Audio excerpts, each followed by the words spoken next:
Hi, my name is Marion, and today I'd like to talk to you about mathematics in the primary Australian classroom.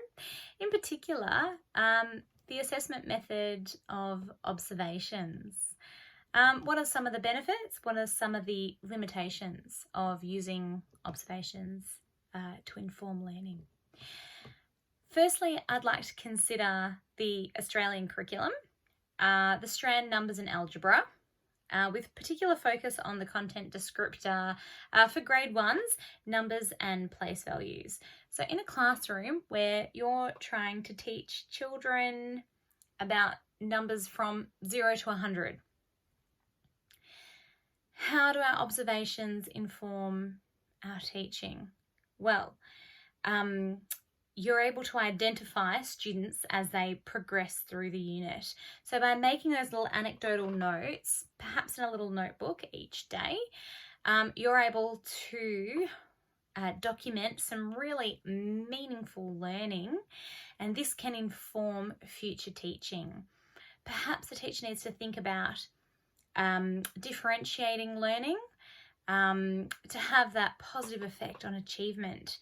Some students may be visual learners, some may be more tactile learners. They may need a manipulative to really grasp the concept of some of those bigger numbers when you're thinking about those place values.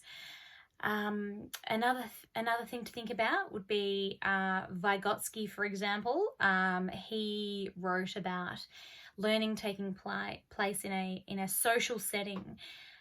So your observations may be able to inform your grouping for peer scaffolding. Looking at that zone of proximal development for those students, you'll be able to work out how to group them to ensure that learning is at appropriate level for each student. Some of the limitations, they can be quite time consuming. In a very busy classroom, a teacher may struggle to find time for that kind of record keeping.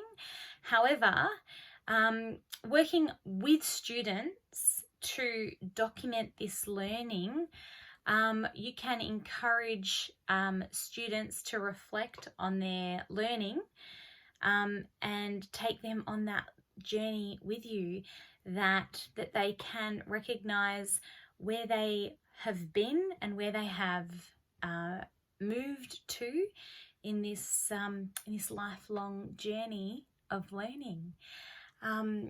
Through this record keeping, these observations, I think it's really important that teachers seek out peer advice and peer support to ensure that their observations are relevant and that they undergo critical reflection to ensure that those observations are relative, that they are providing an inclusive environment. For example, both Piaget and Dewey talk about experiential learning.